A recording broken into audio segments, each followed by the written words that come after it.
C Joseph Vijay எனும் நான்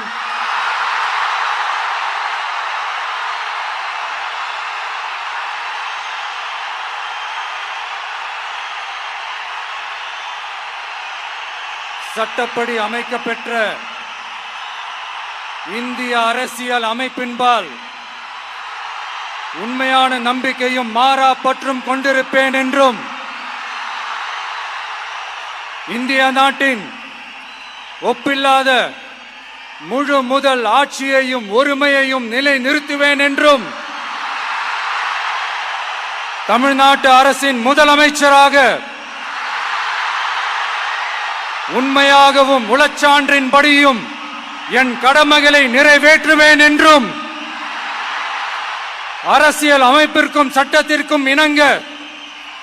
அச்சமும் ஒருதலை சார்பும் இன்றி விருப்பு வெறுப்பை விலக்கி பலதரப்பட்ட மக்கள் அனைவருக்கும் நேர்மையானதை செய்வேன் என்றும் ஆண்டவன் மீது ஆணையிட்டு உறுதிமொழிகிறேன்.